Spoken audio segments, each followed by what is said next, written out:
ಸ್ವಯಂ ಧೀರಾಃ ಪಂಡಿತಂ ಮನ್ಯಮಾನಾಃ ಸಂಗಣ್ಯಮಾನ ಪರ್ಯಂತಿ ಮೂಢ ಅಂಧೇನೈವ ನೀಯಮಾನಾ ಯಥಾಂಧಾಃ ಅವಿದ್ಯಾಯಾಮ್ ಅಂತರೇ ವರ್ತಮಾನಾಃ ಅವಿದ್ಯೆಯ ಮಧ್ಯದಲ್ಲಿ, ಅಂತರೇ ಅಂದ್ರೆ ಮಧ್ಯದಲ್ಲಿ, ಅವಿದ್ಯೆಯ ಮಧ್ಯದಲ್ಲಿ ವರ್ತಮಾನ ಇರುವವರಾಗಿ ಸ್ವಯಂ ತಾವೇ ಧೀರರು ಪಂಡಿತ ಮನ್ಯಮಾನ ಪಂಡಿತರು ಎಂದು ತಿಳಿದುಕೊಳ್ಳುವವರಾಗಿ ಜಂಗನ್ಯಮಾನ ಪೀಡಿಸಲ್ಪಟ್ಟವರಾಗಿ ಮೂಢಾಹ ಈ ಮೂಢರು ಅಂಧೇನ ನಿಯಮಾನ ಯಥಾ ಅಂಧಾಹ ಕುರುಡನಿಂದ ಕರೆದುಕೊಂಡು ಹೋಗಲ್ಪಡುವಂತಹ ಹೇಗೆ ಕುರುಡರೋ ಆ ಪರಿಯಂತೆ ಸುತ್ತುತ್ತಲಿರುತ್ತಾರೆ. ಕುರುಡನಿಂದ ಸುತ್ತೋರು ಅಂತೀವಿ. ಅವಿದ್ಯೆಯ ಮಧ್ಯದಲ್ಲಿ ಇರುವವರು ನಮ್ಮ ಕರ್ಮಕಾಂಡಿಗಳು. ತಾವೇ ಧೀರರು, ತಾವೇ ಪಂಡಿತರು, ತಾವೇ ಜಾಣರು, ತಾವೇ ಬುದ್ಧಿವಂತರು ಎಂದು ತಿಳಿದುಕೊಂಡು ತಾವೇ ಪೀಡೆಗೆ ಒಳಪಡ್ತಾರ. ಅವರು ಯಾವ ಪೀಡೆಗೆ ಅವ್ರಿಗೆ ಇರುವುದು ಅಂತಂದ್ರೆ ಹೇಳ್ತಾರೆ ಇಲ್ಲೇ ಜರಾ ಮರಣ ಮೊದಲಾದ ಅನರ್ಥ ಸಮೂಹ. ಸಂಸಾರದ ಏನದ ಅನರ್ಥ ಸಮೂಹ ಇದಲ್ರಿ, ಮೊದಲಪಿ ಜನರಂ ಪುನರಪಿ ಜನರ ಮರಣಂ. ಈ ಪುನಃ ಪುನಃ ಹುಟ್ಟುವುದು ಸಾಯುವುದು ಅದಕ್ಕ ಸಂಸಾರ ಅಂತಾರಲ್ಲ, ಈ ಸಂಸಾರ ಇದೇ ಪೀಡೆ, ದೊಡ್ಡ ಪೀಡೆ ಇದು. ಅಜ್ಞಾನ ಅನ್ನುವಂತ ಪೀಡೆ ಬ್ರಹ್ಮ ರಾಕ್ಷಸ ಗಂಟುಬಿದ್ದದ. ಕರ್ಮ ಕಾಂಡಿಗಳಿಗೂ ಬಿಟ್ಟಿಲ್ಲ, ಲೌಕಿಕರಿಗಲ್ಲ ಕರ್ಮ ಕಾಂಡಿಗಳಿಗೂ ಬಿಟ್ಟಿಲ್ಲ ಅದು ಪೀಡೆ, ಸಂಸಾರ ಪೀಡೆ. ಪೂರ್ವ ಮೀಮಾಂಸಕರು ಏನು ಹೊರತಾಗಿಲ್ಲ. ಯಜ್ಞ ಯಾಗಾದಿಗಳನ್ನು ಮಾಡಿ ದೇವತೆಗಳಿಂದ ಫಲ ಪಡೆಯುವಂತ ಸಾಮರ್ಥ್ಯ ಇದ್ರೂ ಕೂಡ ಈ ಒಂದು ಬ್ರಹ್ಮ ರಾಕ್ಷಸನ್ನ ಅವ್ರ ಕೈ ಬಿಟ್ಟಿಲ್ಲ. ಅವ್ರನ್ನ ಅದರಿಂದ ಆ ಪೀಡೆಯಿಂದ ಅವರು ಅನುಭವಿಸ್ತಾ ಇದ್ದಾರೆ. ಪೀಡಿಸಲ್ಪಡುತ್ತಾ ಕುರುಡನು ಕರೆದುಕೊಂಡು ಹೋಗುತ್ತಿರುವ ಕುರುಡರಂತೆ, ಅಥವಾ ಮೆರಳುಗಣ್ಣಿದ್ದಾವ ಕರೆದುಕೊಂಡು ಹೊಂಟಾನ ಇವರು ಕುರುಡರು ಆ ಮೆರಳುಗಣ್ಣವನ್ನ ಬೆನ್ನು ಹತ್ತಿದಂತೆ. ಈ ಮೂಢರು ಸುತ್ತುತ್ತಲಿದ್ದಾರೆ. ಎಲ್ಲೇ ಸಂಸಾರದಲ್ಲಿ, ಎಲ್ಲೇ ಪುನರಪಿ ಜನರಂ ಪುನರಪಿ ಮರಣಂ ಅನ್ನುವಂತ ಇಷ್ಟು ಸಾಮಾನ್ಯ ಅರ್ಥ. ವಿಶೇಷವಾಗಿ ಏನ್ ಹೇಳ್ತಾರ ಪೂರ್ಣ ಅವಿದ್ಯಾಯಾಮ್ ಬಹುಧಾ ವರ್ತಮಾನಾಃ. ಅವಿದ್ಯಾಯಾಮ್ ಬಹುಧಾ ವರ್ತಮಾನಾಃ ಅಂತಂದ್ರೆ ಅವಿದ್ಯೆಯ ಮಧ್ಯದಲ್ಲಿ ಇರುವವರಾಗಿ ಅಂತ ಹೇಳಿದ್ರು. ಅಂದ್ರೆ they have got ignorance not only in one field but in different fields. ಅಜ್ಞಾನ ಒಂದೇ ಒಂದು ಕ್ಷೇತ್ರದಲ್ಲಿ ಇಲ್ಲ ಅವರಿಗೆ, ಎಲ್ಲಾ ಕ್ಷೇತ್ರದಲ್ಲಿ ಅಜ್ಞಾನದಿಂದ ಕುಡ್ಯಾರೋ. ವಿತ್ ರಿಗಾರ್ಡ್ ಟು ಕರ್ತೃತ್ವ, ವಿತ್ ರಿಗಾರ್ಡ್ ಟು ಭೋಕ್ತೃತ್ವ. ಕರ್ತೃತ್ವ ಅನ್ನೋದು ಏನದ ಖರೆ ಅಂತ ತಿಳ್ಕೊಂಡರು. ನಾವು ಭ್ರಮ ಅಂತೀವಿ, ಅವರು ಕರ್ತೃತ್ವ ಮತ್ತು ಭೋಕ್ತೃತ್ವ ಇದು ನಿಜ ಅದ ಅಂತ ತಿಳ್ಕೊಂಡ್ರು. ನಮ್ಮಲ್ಲಿ ಶಾಸ್ತ್ರದಾಗ ಅಕರ್ತ ಆತ್ಮ ಅಕರ್ತ ಭೋಕ್ತ ಅದ. ಮತ್ತೆ ಕರ್ತ ಭೋಕ್ತ ಯಾರ್ರಿ? ಅಹಂಕಾರ ಕರ್ತ ಐತಿ, ಅಹಂಕಾರ ಭೋಕ್ತ ಐತಿ ಅಂತ ನಾವಂತೀವಿ. ಇಷ್ಟ ಅವ್ರಿಗೆ ನಮ್ಗಿರುವಂತ ವ್ಯತ್ಯಾಸ ಮಾನ್ಯತೆ ಗಮನಿಸಿ. ಅವ್ರು ಎಲ್ಲದಾರ, ನಾವೆಲ್ಲದೇವಿ. ಅವರು ಅಹಂಕಾರಕರ ಆತ್ಮ ಅನ್ನಾಗತ್ ಬಿಟ್ರು. ನಾವು ಅಹಂಕಾರ ಸುಳ್ಳು, ಇದು ಪ್ರತೀತಿ, ಇದನ್ನ ದಾಟಿ ನಿಜವಾದ ಆತ್ಮ ಐತಿ ಅಂತ ನಾವಂತೀವಿ. ಅವ್ರಂತಾರ ಆ ಅಹಂಕಾರಕನ ಆತ್ಮ, ಕರ್ತ ಭೋಕ್ತ ಆತ್ಮ. ನಾ ಮಾಡಾವ ನಾ ಉಣ್ಣಾವ ಅಂತಾರ. ಮಾಡಾವನು ಅಹಂಕಾರ, ನಾ ಉಣ್ಣಾವನು ಅಹಂಕಾರ, ನಾ ಎರಡಕ್ಕೂ ಸಾಕ್ಷಿ ಅದೇನೆ ಅಂತ ನಾವ್ ಅಂತೀವಿ. ಇಷ್ಟು ಫರಕ್ ಅದ ನೋಡಿ. With regard to money, money is extremely important, but with regard to the limitations of money, they are ignorant. ಪ್ರತಿಯೊಂದಕ್ಕೂ ರೊಕ್ಕನ ಹಣನ ಮುಖ್ಯ ಅಂತಾರ ಅರ್ಥ. ಯಾಕ? ಕಾಮನೆಯನ್ನ ಪೂರ್ತಿಗೊಳಿಸಿ ಹೋಗುವುದಲ್ಲ. ದುಡ್ಡಿದ್ರೆ ಸಾಕಲ್ಲ ನಮ್ಗ. ದುಡ್ಡು ಎದರಿಂದ ಬರ್ತೈತ್ರಿ? ಕರ್ಮದಿಂದ ಬರ್ತೈತಿ. ಕರ್ಮನ ಭಗವಂತ ಅಂತಾರ. ಕರ್ಮನ ದೇವ್ರಿ, ಕರ್ಮಕ್ಕಿಂತ ದೇವ್ರ ಮತ್ ಬೇರೆ ಐತೇನ? ಸುಳ್ಳು. ಕರ್ಮ ಮಾಡ್ರಿ, ನಿಷ್ಠೆಯಿಂದ ಫಲ ಬರ್ತದ. ಫಲವನ್ನು ಅನುಭವ ಮಾಡ್ರಿ, ಅದ ಸುಖ, ಅದ ಮೋಕ್ಷ.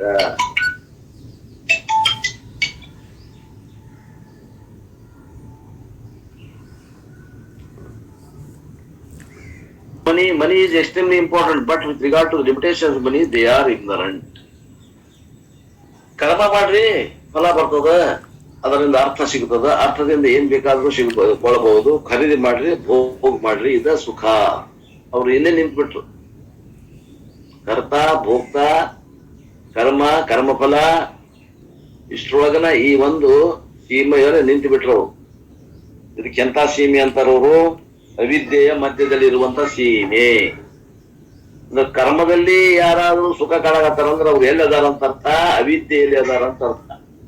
ಇದು ಶಾಸ್ತ್ರದ ಮಾತು. Money is very extreme. Money ಮುಖ್ಯ. ನಾವೇನು ಈಗ ನಾವು ರೊಕ್ಕ ಬೇಡ ಏನ್ರಿ ನಮಗ? ವೇದಾಂತಿಗಳಿಗೆ ರೊಕ್ಕ ಬೇಡ ಬೇಕು. ರೊಕ್ಕನ ಎಲ್ಲ ಏನು ಅಲ್ಲ. ರೋಟಿ ಕಪಡ ಮಕಾನಕ್ಕೆ ರೊಕ್ಕ ಬೇಕ. ಈ ಶರೀರ ಧಾರಣೆಗಾಗಿ ಊಟಕ್ಕ ಇರಾಕ ಒಂದು ಮನಿ ಬೇಕಾಗ್ತದ, ಬಟ್ಟೆ ಬೇಕಾಗ್ತಾವ, ಊಟಕ್ಕೆ ಅನ್ನ ಬೇಕಾಗ್ತದ. ಇವು ಮೂರು ಏನದ, ಪ್ರತಿಯೊಂದು ಶರೀರಧಾರಿಯಾಗಿದ್ದವಂಗ ಇವು ಮೂರು ಅವಶ್ಯದ. ಎಷ್ಟು ಅದಾವ್ರಿ? ಅಷ್ಟ ಸಾಕು. ಹೆಚ್ಚಿಗೆ ತಗೊಂಡು ಏನ್ ಮಾಡವನಿ?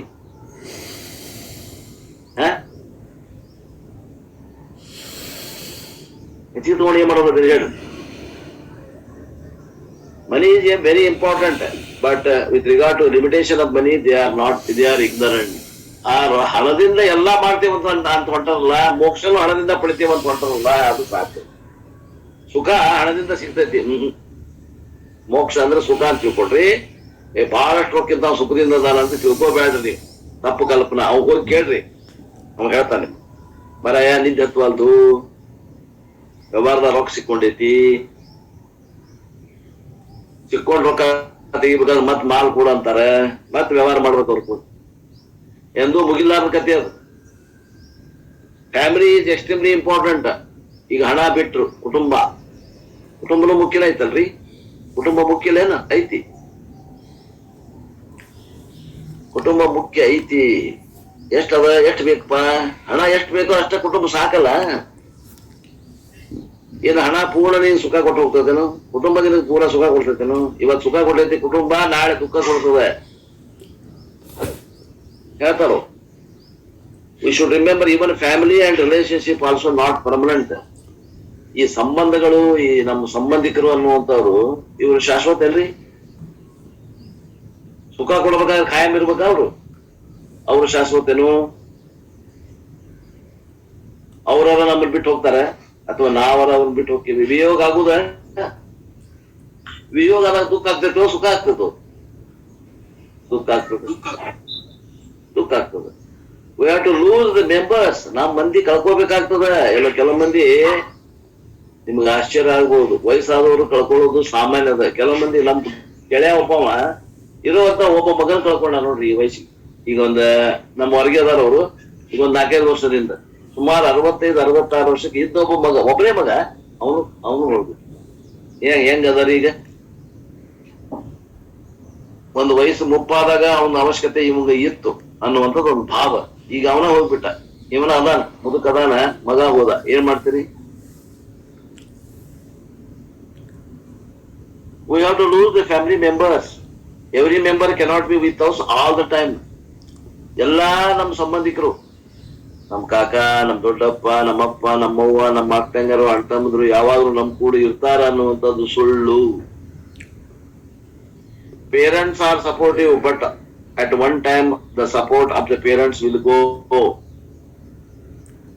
ಮಗ 100 ತಪ್ಪು ಮಾಡಿದ್ರು ಕ್ಷಮಾ ಮಾಡಕ್ ತಾಯಿ ತಂದೆ ಇರ್ಬೇಕು. ಹೌದು, ಸಪೋರ್ಟ್ ಮಾಡ್ತಾರೆ, ಇಲ್ಲ ಅಂತಲ್ಲ. ಅವ್ರ ಇಲ್ಲಂದ್ರೆ ಏನ್ ಮಾಡೋ ಸಪೋರ್ಟ್? ಅವ್ರ ನಿಮ್ಮನ್ನ ಬಿಟ್ಟು ಹೋಗೋದಲ್ಲ ತಾಯಿ ತಂದೆ. Support spouse is there. ಹೆಂಡತಿ ಗಂಡಗೆ ಹೆಂಡತಿ ಏನಪ್ಪಾ ಬಿಡೋ ಸಂಬಂಧ. ಹೌದು, ಬಿಡೋ ಸಂಬಂಧ ಅಂದ್ರೆ ಯಾವಾಗ ಕೂಡ ಇರ್ತಾರನು?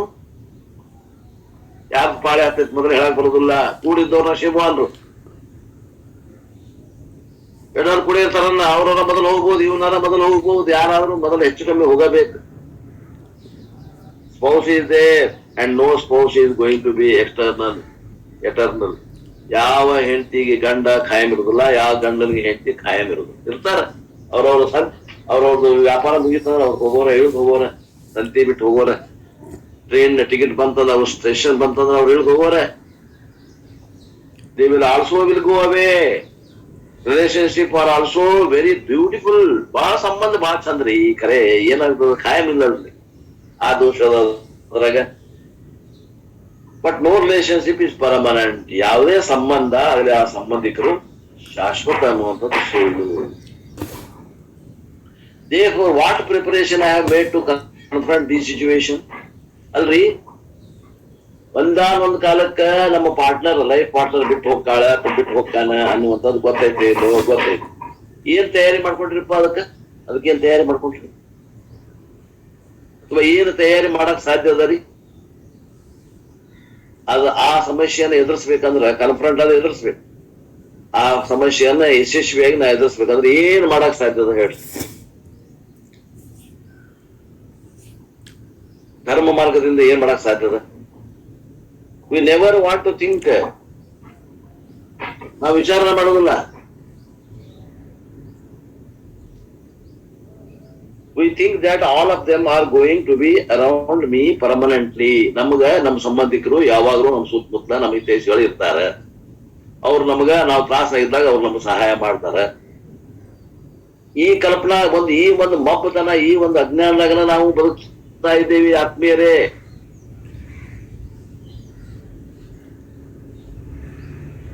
ಇಷ್ಟು ಹೇಳ್ತಾರಂದ್ರ ಏನಾರ ಒಂದು ದಾರಿ ಇರ್ಬೇಕಲ್ರಿ? ಏನಾರ ದಾರಿ ಐತೇನ್ರಿ? ಯಾರು ಹೇಳ್ತೀರೇನು ದಾರಿ? ಪ್ರಾಜ್ಞರು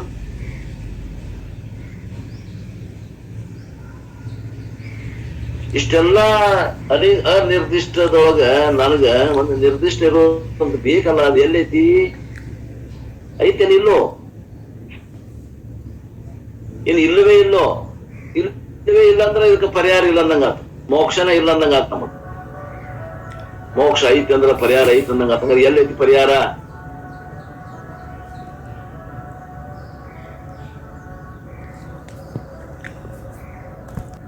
ನಮ್ಮ ಶಾಸ್ತ್ರದಾಗ ಗೃಹಸ್ಥಾಶ್ರಮದಾಗ ಕಾಯಂ ಇರಪ್ಪ ನೀನು ಬಾಂಡ್ 100 ವರ್ಷ ಗೃಹಸ್ಥಾಶ್ರಮದಾಗ ಇರಂತ ಬರೆದು ಕೊಟ್ಟಿಲ್ಲ bond paper.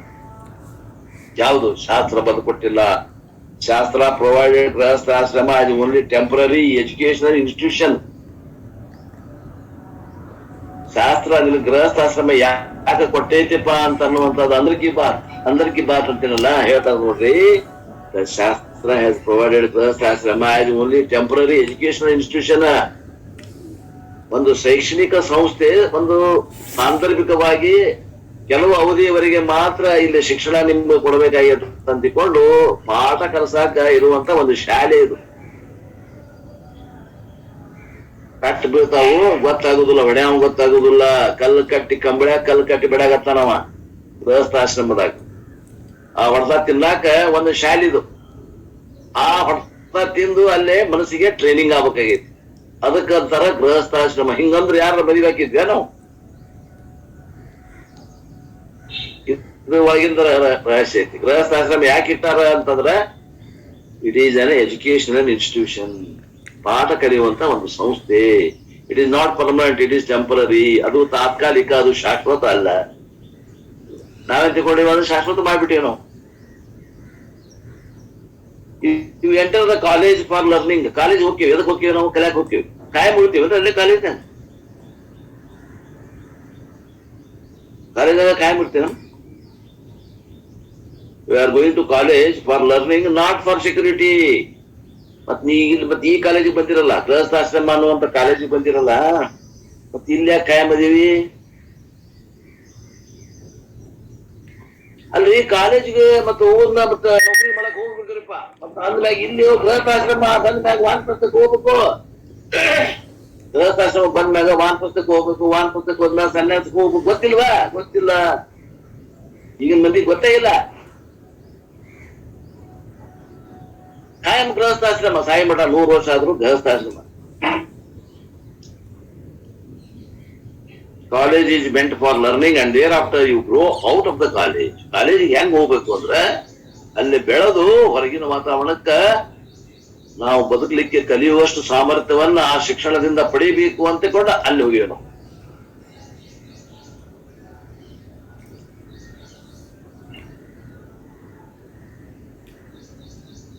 I like 8th standard, so let me stay here. You cannot sit. ಅಲ್ರಿ ನಾ 8ನೇದಕ್ಕೆ ಬಹಳ ಸೇರ್ತೀನಪ್ಪ, ನಾ 9ನೇದಕ್ಕೆ ಹೋಗುದಿಲ್ಲ. ನಾ 8ನೇ ತನಕ ಇರ್ತೇನೆ. ಈ ವರ್ಷ 8, ಮುಂದ್ ವರ್ಷ 8, ಒಂದ್ ವರ್ಷ 8, ಮತ್ತೆ 8 ನಾ ಅಲ್ಲೇ ಇರವ. ನಾ ಮದುವೆನೂ ಆಗವಲ್ಲ, ಲಗ್ನ ಮಾಡ್ಕೊಂಡ್ರೆ ಲಗ್ನ ನೌಕರಿನೂ ಮಾಡವಲ್ಲ, ಗೃಹಸ್ಥಾಶ್ರಮಕ್ಕೂ ಹೋಗಂಗಿಲ್ಲ, ಯಾವ ವಾನಪ್ರಸ್ಥ ಸನ್ಯಾಸ ಯಾವ್ದಕ್ಕೂ ಹೋಗಲ್ಲ. 8ನೇ ತನಕ ಕೊಟ್ಟಿರ್ತೇನೆ ನಾವು. ಈ ವರ್ಷ 8ನೇ, ಮುಂದ್ ವರ್ಷ 8ನೇ, ಪ್ರತಿ ವರ್ಷ 8. ಯಾಕಂದ್ರೆ ನನಗೆ 8ನೇ ಬಹಳ ಸೇರ್ತತಿ ಅಂದ್ರ ಏನಂತೀರಿ ನೀವು? I like 8 standard so let me stay. You cannot say ಹಿಂಗ್ ಅನ್ನಕ್ ಬರುದಿಲ್ಲ. ಯಾಕ? You have to grow out. ಅಲ್ಲಿ ಬೆಳೆದು ಬರ್ಬೇಕು. 8ನೇ ಅಭ್ಯಾಸವನ್ನು ಕಲಿತು 9ನೇ ಅಭ್ಯಾಸ ಕಲಿಯಾಕ ತಯಾರಾಗಿ ಬರ್ಬೇಕು. ನೀ ಐತಿ ಇನ್ನೊಂದು ಶಿಕ್ಷಣ ಬಾಕಿ ಅದ. 8ನೇ ಪೂರ್ಣ ಆಗ್ಲಿಲ್ಲ ಶಿಕ್ಷಣ. ಗೃಹಸ್ಥಾಶ್ರಮದಾಗ ಶಿಕ್ಷಣ ಪೂರ ಆಗ್ಲಿಲ್ಲ. ವಾನಪ್ರಸ್ಥದಾಗೂ ಶಿಕ್ಷಣ ಅದ, ಸನ್ಯಾಸದಾಗೂ ಶಿಕ್ಷಣ ಅದ. ಇಯತ್ತ ಇದ್ದಂಗ ಇವೆಲ್ಲ ಇಯತ್ತೆ ಇದ್ದಂಗ. 8 9, 9 10, 10 PUC first year, second year, ಆಮೇಲೆ ಡಿಗ್ರಿ, ಆಮೇಲೆ PG, ಆಮೇಲೆ ಸೂಪರ್ ಸ್ಪೆಷಾಲಿಟಿ ಎಲ್ಲಾ ಕ್ಲಾಸ್ ಅದಾವ. ಹೆಂಗೋ ಹಂಗ ಇವೆಲ್ಲ ಏನದ? ಗೃಹಸ್ಥಾಶ್ರಮ ಆದ್ಮೇಲೆ ವಾನಪ್ರಸ್ಥಾಶ್ರಮ, ವಾನಪ್ರಸ್ಥಾಶ್ರಮ ಸನ್ಯಾಸಾಶ್ರಮ, ಹಿಂಗ ಕ್ಲಾಸ್ ಇಯತ್ತಿಗಳದಾವ. ನಮ್ಗೆ ಗೊತ್ತೇ ಬಿಡ್ರಿ ಹಿಂಗನ್ರಿ, ನಮ್ಗೆ ಗೊತ್ತಿಲ್ಲ. In Vedic dharma, we are supposed to grow out of the family dependence. ನಮ್ಮ ವೈದಿಕ ಸಂಸ್ಕೃತಿ ಒಳಗ ಈ ಒಂದು ಕುಟುಂಬದ ಒಂದು ಭದ್ರತೆ ಒಳಗ ಬೆಳೆದು ನಾವು ಹೆಂಗ್ ಬೆಳಿಬೇಕು ಅಂದ್ರ, ಕುಟುಂಬ ಇಲ್ಲದನ್ನ ಬೆಳೆಯುವಂತ ಒಂದು ಬದುಕುವಂತ ಸಾಮರ್ಥ್ಯವನ್ನ ಗಳಿಸಿ, ಆ ಸಾಮರ್ಥ್ಯವನ್ನ ಅಲ್ಲಿ ಗಳಿಸಿ ನಾವು ಹೊರ ಬರ್ಬೇಕು. ಗ್ರಾಜುಯೇಟ್ ಆಗಿ, ಗೃಹಸ್ಥಾಶ್ರಮದಿಂದ ಗ್ರಾಜುಯೇಟ್ ಆಗಿ ಬರ್ಬೇಕು ಅಂದ್ರೆ ನಾವ್ ಹೆಂಗ್ ಬದುಕಬೇಕು ಅಂದ್ರೆ, ತಾಯಿ ಹೊಟ್ಟೆಗಿನ ಮಗು ಹೆಂಗ ಅಲ್ಲಿ 9 ತಿಂಗಳು 9 ದಿನ ಆದ್ಮ್ಯಾಗ ಹೊರಗಿನ ವಾತಾವರಣ ಬದುಕ್ತಿರ್ತಲ್ಲ, ಹಂಗ ನಾವು ಆ ತಾಯಿ ಹೊಟ್ಟೆಗೆ ಹೆಂಗ್ ಬೆಳಿತೀವಲ್ಲ ಹಂಗ ಈ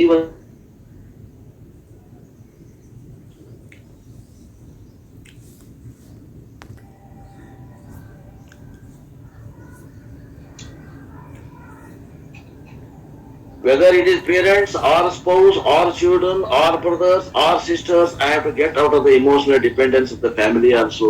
ತಾಯಿ ಇರ್ಬೋದು, ತಂದೆ ಇರ್ಬೋದು, ತಮ್ಮ ಇರ್ಬೋದು, ಅಣ್ಣ ಇರ್ಬೋದು, ಅಕ್ಕ ಇರ್ಬೋದು, ತಂಗಿ ಇರ್ಬೋದು, ಹೆಂಡತಿ ಇರ್ಬೋದು, ಮಗ ಇರ್ಬೋದು, ಮಗಳಿರ್ಬೋದು, ಮೊಮ್ಮಗಳು ಇರ್ಬೋದು, ಮೊಮ್ಮಗ ಇರ್ಬೋದು, ಬೇಕಾದವ್ರು ಇರ್ಬೋದು. ಇವ್ರೊಳಗ ನಾವು ಬದುಕಿ ಹೆಂಗ ಶಕ್ತಿ ಪಡಿಬೇಕು ಅಂದ್ರೆ, ಇವ್ರ ಇಲ್ದನ ನಾವು ಸ್ವತಂತ್ರವಾಗಿ ಬದುಕುವಂತ ಸಾಮರ್ಥ್ಯವನ್ನ ಪಡಿಬೇಕು. ಆ ಒಂದು ಕಾಲೇಜ್, ಆ ಟ್ರೈನಿಂಗ್ ಮುಗಿದಾಗಿ ಇದು ಮುಂದೆ ಬರ್ಬೇಕು. ವಾನಪ್ರಸ್ಥಾಶ್ರಮ ಇಂಡಿಕೇಟ್ಸ್ ಗ್ರೋಯಿಂಗ್ ಔಟ್. ವಾನಪ್ರಸ್ಥಕ್ಕೆ ಬಂದ್ರಿ ಅಂದ್ರೆ ನಾವು ಗೃಹಸ್ಥಾಶ್ರಮದ ಪಾಸ್ ಆದಂಗ. ಮತ್ತೆ ಗೃಹಸ್ಥಾಶ್ರಮದ ಕುಂತೇವಲ್ರಿ, ಇಲ್ಲೇ ಅದೇವಿ 70, 80, 90 ಆಗ್ಯಾವ ನಮ್ಗ. ಹೆಂಗ ನಾವು ಗೃಹಸ್ಥಾಶ್ರಮ ಪಾಸ್ ಆಗಿಲ್ಲ? Whether they leave the grahasthashrama physically or not, physically we may not live, but mentally we have to go out of the dependence. ಅಲ್ಲ ಬಿಡೋದಲ್ಲ, ಮತ್ ನಾಳೆ ಎಲ್ಲರೂ ಬಿಟ್ಟಿಗೆಟ್ಟು ಮತ್ ನಾ ಎಲ್ಲಿ ಹೋಗ್ಬೇಕ್ರಿ ಅಂತ ಬಂದಿದ್ದೀರಿ. ಮತ್ತೆ ಎಲ್ಲರ ಕಡೆ ಸಿದ್ದಾಮಠಕ್ಕೆ ಬಂದಿದ್ದೀರಿ. ಏನಂತಾರ ಅವರು? ಫಿಸಿಕಲಿ ಅಂತಂದ್ರೆ ದೈಹಿಕವಾಗಿ ಬಿಡೋದಲ್ಲ, ಮಾನಸಿಕವಾಗಿ ಬಿಡ್ರಿ ಇವುಗಳ ಮ್ಯಾಗ ಡಿಪೆಂಡೆನ್ಸ್, ಇವುಗಳ ಮ್ಯಾಗ ಅವಲಂಬನ ಮಾನಸಿಕವಾಗಿ ಬಿಡ್ರಿ.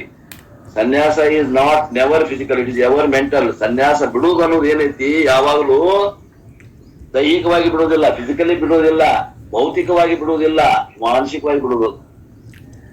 That is why once in a while separation is very good. ಆದ್ದರಿಂದ ತಿಂಗಳಿಗೊಮ್ಮೆ ಮನೆ ಬಿಟ್ಟು 1-2 ದಿನ ಹೋಗ್ರಿ, ಏಕಾಂತ ಸ್ಥಳಕ್ಕೆ ಹೋಗ್ರಿ, ಒಂದ್ ಯಾತ್ರಾ ಮಾಡ್ರಿ, ಒಬ್ರ ಹೋಗ್ರಿ ಬರ್ರಿ, ಆಯ್ತದಪ್ಪ. Separation once in a while, ತಿಂಗಳಿಗೊಮ್ಮೆ, 15 ದಿವಸಕ್ಕೊಮ್ಮೆ. ಯಾವುದು ಸಪೋರ್ಟ್ ಇಲ್ದಂಗನ ಸಪರೇಷನ್ ಫ್ರಮ್ ಯುವರ್ ಬೀಯಿಂಗ್ಸ್. ಈ ಮಕ್ಕಳು ಮದಿ ಅನ್ನುವಂಥದ್ರಿಂದ ಬಿಟ್ಟು ಒಂಟಿಯಾಗಿ ಇರಾಕ ಒಂದು ಪ್ರಯತ್ನ ಮಾಡ್ರಿ, ಟ್ರೈನಿಂಗ್ ತೋಡ್ರಿ. Go for a camp alone without your family member. ಒಂದು ಕ್ಯಾಂಪ್ ಇಟ್ಟಾರ ಅಂತಂದ್ರೆ, ಗುರುಗಳು ಕ್ಯಾಂಪ್ ಇಡ್ತಾರೆ. ನಮ್ಮ ಗುರುಗಳು ಎಲ್ಲೇ ಋಷಿಕೇಶದಾಗ ಕ್ಯಾಂಪ್ ಇಡ್ತಾರೆ, ಅಥವಾ ಇಲ್ಲಿ ಚೆನ್ನೈದಾಗ ಕ್ಯಾಂಪ್ ಇಡ್ತಾರೆ, ಕೊಯಮತ್ತೂರ್ನಾಗ ಕ್ಯಾಂಪ್ ಇಡ್ತಾರೆ. 2 ದಿವಸದ ಕ್ಯಾಂಪ್ ಇಂಥ ವಿಷಯ ಅಂತ ಇಟ್ಟಿರ್ತಾರೆ. ಅಲ್ಲಿ 2 ಹೊತ್ತು ಊಟ, 2 ಹೊತ್ತು ಟಿಫನ್, ಊಟ ವಸತಿ ಎಲ್ಲ ಕೊಟ್ಟು ನಮಗ ಪ್ರವಚನ ಹೇಳಿ ಕಳಿಸ್ತಾರೆ. ಕ್ಯಾಂಪಿಗೆ ಹಾಜರಾಗ್ರಿ, ಮನಿ ಮಂದಿ ಎಲ್ಲ ಬಿಟ್ಟು ಕ್ಯಾಂಪಿಗೆ ಹೋಗ್ರಿ. If you learn to live alone, it is rehearsal. ನೀವು ಮನಿ ಬಿಟ್ಟು ಆಗಾಗ ಮನಿ ಬಿಟ್ಟು ಹೋಗಿ 1 ದಿನ 2 ದಿನ 1 ವಾರ 15 ದಿವಸ ತಿಂಗಳಗಟ್ಟಲೆ ಮನಿ ಬಿಟ್ಟು ಮನೆಯ ಮಂದಿ ಬಿಟ್ಟು ಇರುವುದನ್ನ ಸ್ವತಂತ್ರವಾಗಿ ನೀವು ರೂಢಿಸ್ಕೊಂಡಿರ ಅಂತಂದ್ರ ಈ ಮುಂದಿನ ವಾನಪ್ರಸ್ಥ, ಮುಂದಿನ ಸನ್ಯಾಸಾಶ್ರಮ ರೂಢಿ ಮಾಡ್ಕೊಳಗತ್ತೀರಿ ಅಂತ ಅರ್ಥ.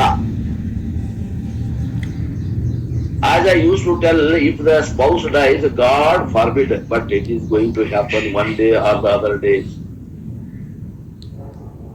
ಅಂದ್ರೆ ಈಗ ಪಾರ್ಟ್ನರ್ಸ್ ಅದೇನೋ, ಗಂಡಗೆ ಹೆಂಡತಿ ಗಂಡದೆ, ಇಬ್ಬರ ಪೈಕಿ ಒಬ್ರು ಪಾಳೆ ಬಂದ್ರೆ ಒಬ್ರು ಹೋಗೋರಲ್ಲ, ಅದಕ್ಕೆ ನಾವು ತಯಾರಿ ಮಾಡ್ಕೋಬೇಕಲ್ಲ. ಎಷ್ಟು ದಿವಸ ಒಬ್ಬರ ಮ್ಯಾಗ ಒಬ್ರು ಡಿಪೆಂಡ್ ಆಗಿರೋದ್ರಿ. I learn to take it as ವಾನಪ್ರಸ್ಥಾಶ್ರಮ ಆರ್ ಸನ್ಯಾಸಾಶ್ರಮ given by the God. I am suppose to enter ವಾನಪ್ರಸ್ಥಾಶ್ರಮ. ಅವಾಗ ಏನ್ ಅನ್ಬೇಕು, ಏನಾದ್ರೂ ವಿಯೋಗ ಆತು ಒಬ್ರು ಬಂದ್ರೆ ಇದು ನನಗೆ ದೇವರು ಕೊಟ್ಟ ವರ ಅಂತ ತಿಳ್ಕೋಬೇಕು. ಅವಾಗ ವಾನಪ್ರಸ್ಥಾಶ್ರಮಕ್ಕೆ ಸೇರ್ಬೇಕು. ಅಲ್ಲಿ ಬೆಳೆದು ಸನ್ಯಾಸಾಶ್ರಮಕ್ಕೆ ಹೊಂದ್ಕೊಳ್ಳುವಷ್ಟು ಬೆಳಿಬೇಕು, ಸನ್ಯಾಸಾಶ್ರಮಕ್ಕೆ ಸೇರ್ಬೇಕು. This is ideology. ಇದು ವಿಚಾರ, ಇದು ಯಾರ್ದು ವಿಚಾರ? ಶ್ರುತಿ ಮತ ಇದು. What did I tell Bhagwan? I said I will not do. Bhagavan said you will not do, hence I will do. Now the parents are supposed to leave the children. What happens now? Parents do not leave, hence children leave the parent. When the child leaves, take it as a what? Vanaprasthasana.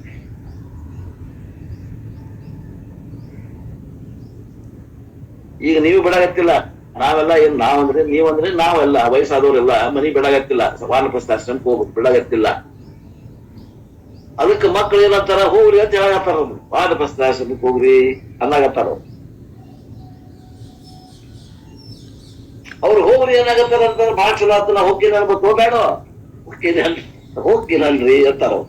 Thus your family dependencies are a spiritual ignorance. Money dependence is spiritual ignorance. ಅಂದ್ರೆ ಏನರ್ಥ? ನಾವು ಹಣ ಬಿಡಾಗತ್ತಿಲ್ಲ, ಮತ್ತ ರೊಕ್ಕ ಬಿಡೋದು, ಹಣ ಬಿಡಾಗತ್ತಿಲ್ಲ, ಮಂದಿ ನಮ್ಮ ಕುಟುಂಬಸ್ಥರನ್ನ ಬಿಡಾಗತ್ತಿಲ್ಲ ಅಂದ್ರೆ ಇದಕ್ಕೆ ಮೇನ್ ಕಾರಣ ಅಂತಂದ್ರೆ ಅಜ್ಞಾನವೇ. ನಮ್ಮ ಸ್ವರೂಪದ ಅಜ್ಞಾನ, ಶಾಸ್ತ್ರದ ಅಜ್ಞಾನ,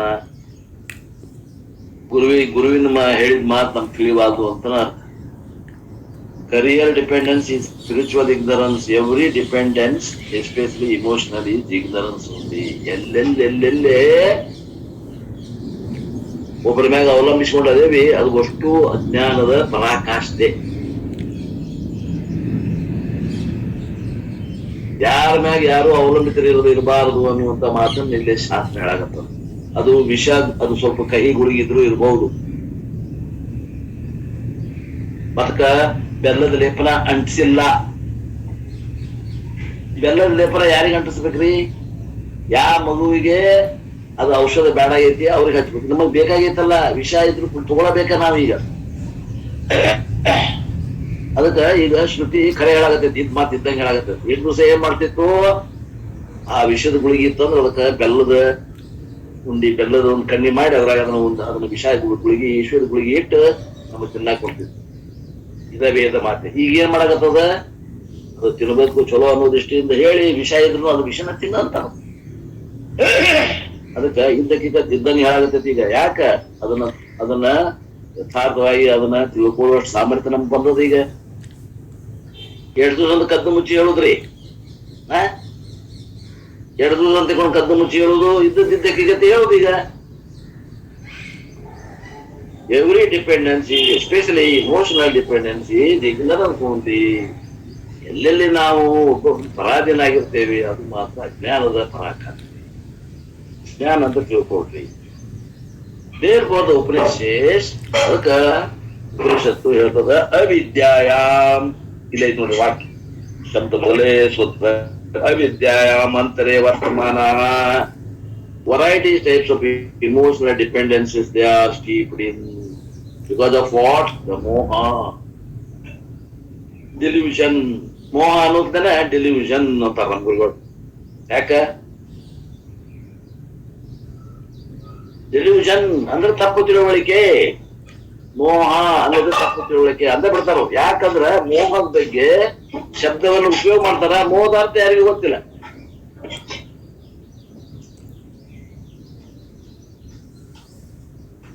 ವಯಸ್ಸಾಗೈತಿ, ಮೋಹ ಶಬ್ದ ಬಹಳ ಸಲ ಬಳಸ್ತಾರ. ಆ ಮೋಹದ ಯಥಾರ್ಥವಾದ ಅರ್ಥ ಯಾರಿಗೂ ಗೊತ್ತಿಲ್ಲ.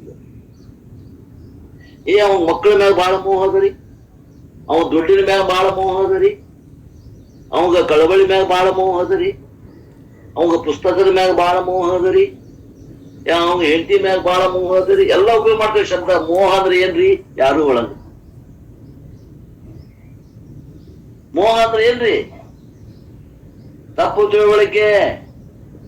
ಹೆಂಗ ತಪ್ಪು ತಿಳುವಳಿಕೆ? ಸುಖ ಇರ್ತೇನೆ, ಸುಖ ಅಂತ ಭಾವಿಸಾಗತ್ತೇವಲ್ಲ, ಆ ತಪ್ಪು ತಿಳುವಳಿಕೆ ಶಾಸ್ತ್ರ ಮಾತು. ನಾವೇನ್ ಅರ್ಥ ಮಾಡ್ತೇವಿ? ಬಹಳ ಪ್ರೀತಿ ಅದನ್ರಿ, ಮೋಹ ಅಂದ್ರೆ ಪ್ರೀತಿ ಅಂತ ಅರ್ಥ ಮಾಡ್ತೇವೆ. ಆತ್ಮೀಯರೇ, ಎಲ್ಲೇ ಮೋಹ ಬರ್ತದ ಅಲ್ಲಿ ತಪ್ಪು ತಿಳುವಳಿಕೆ. ಟೆಲಿವಿಷನ್ ಇದ್ದದ್ದು ಒಂದು, ತಿಳ್ಕೊಳ್ಳೋದು ಒಂದು. ಅಲ್ಲಿ ಬಂದ ಬಿಡ್ಬೇಕಂತ ಪಟ್ ವ್ಯವಹಾರದಾಗ ನಾವು ಆ ಶಬ್ದವನ್ನ ಅಗದಿ ಲೂಸ್ ಆಗಿ ಬಳಸ್ತೇವೆ. ಎಲ್ಲಿ ಬೇಕಲ್ಲೇ ಮೋಹ ಅನ್ನೋದೇ ಪ್ರೀತಿ ಪ್ರೀತಿ ಪ್ರೀತಿ ಅನ್ನುವಂಥ ಅರ್ಥ ಬರುವಂಗ ಬೆಳೆಸ್ತೇವೆ. ನಿಜವಾದ ಅರ್ಥ ಮೋಹ ಅಂದ್ರೆ ತಪ್ಪು ತಿಳುವಳಿಕೆ. ಆ ತಪ್ಪು ತಿಳುವಳಿಕೆ ಇಲ್ಲದಂಗಾಗುವುದ ಮೋಹದ ಕ್ಷಯವೇ ಮೋಕ್ಷ. ಅಂದ್ರೆ ಏನು ಮೋಕ್ಷ ಅಂದ್ರೆ ಏನು? ಇದ್ದದ ವಸ್ತು ಇದ್ದಂಗ ತಿಳ್ಕೊಳ್ಳೋದು.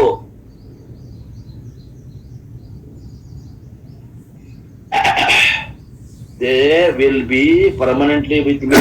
That is why Shankaracharya said, Bhaja Govindam, Govindam Bhaja Mudamate. Bhaja Govindam is a wonderful text which everyone should go through. Bhaja Govindam ಅಂತ ತಕೊಂಡು ಶಂಕರಾಚಾರ್ಯರು ಒಂದು ಪದ್ಯ ಬರ್ತಾರೆ.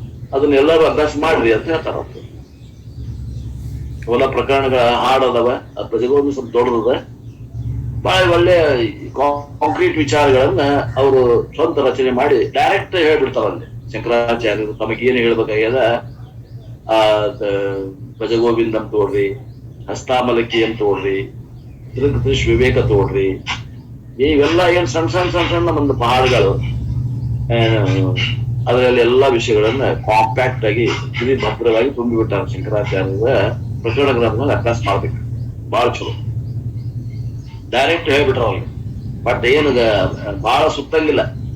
5 ಶ್ಲೋಕ, 8 ಶ್ಲೋಕ, 10 ಶ್ಲೋಕದಾಗ ಅವು ಹಾಡು ಮುಗಿತಾವ. ಬಜಗೋವಿಂದ ಸ್ವಲ್ಪ ದೊಡ್ಡದು, 35-36 ಶ್ಲೋಕ ಇರ್ಬೇಕು, ಗೊತ್ತಿಲ್ಲ ನನಗೆ. ದೊಡ್ಡದು. ಅವನ ಅಭ್ಯಾಸ ಮಾಡ್ರಿ. ಅದ್ರಾಗ ಹೇಳ್ತಾರ, ಭಜಗೋವಿಂದಂ ಭಜಗೋವಿಂದಂ ಭಜಗೋವಿಂದಂ ಮೂಢಮತೆ. ಮೂಢಮತೆ, ಭಗವಂತನನ್ನ ಭಜಿಸು. ಭಜಿಸು ಅಂದ್ರೆ ತಿಳ್ಕೋ. ಭಜಿಸು ಅಂದ್ರೆ ತಾಳ ಹಿಡಿದು ತಂತಿ ಹೊಡಿ, ತಾಳ ಹೊಡಿಯೋದಲ್ಲ.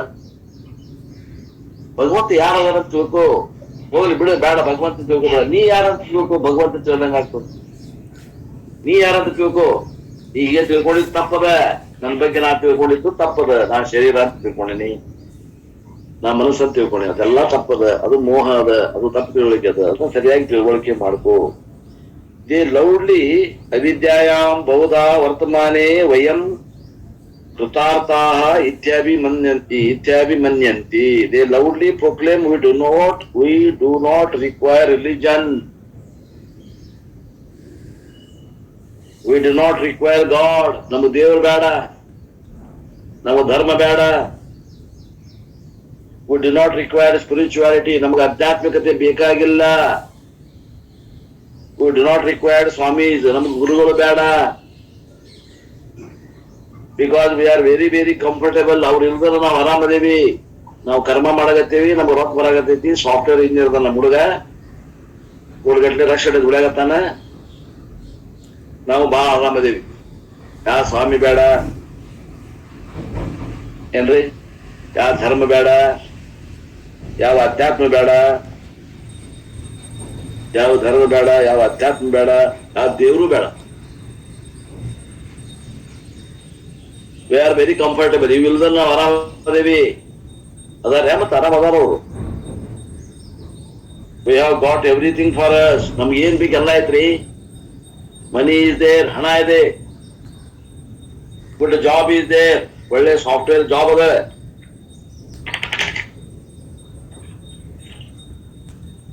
ಪೊಸಿಷನ್ ಇದೆ, ಸಮಾಜದಾಗ ಗೌರವ ಅದ, ಬಂದಾಗ ಎಲ್ಲ ದಾನ ಮಾಡ್ತೀನಿ ಹೋದಾಗ ಅಲ್ಲಿ ಬರ್ರಿ ಕೂಡ್ರಿ ಅಂತ ಹಾರ ತುರ ಎಲ್ಲದ.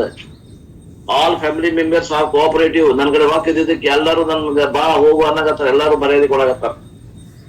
All the things are fine, ಎಲ್ಲವೂ ಬಹಳ ಚೆನ್ನಾಗದ. ನನಗೆ ಯಾವ ದೇವ್ರು ಬೇಡ, ಅಧ್ಯಾತ್ಮ ಬೇಡ, ನಿಮ್ ಶಾಸ್ತ್ರ ಬೇಡ, ಸ್ವಾಮಿ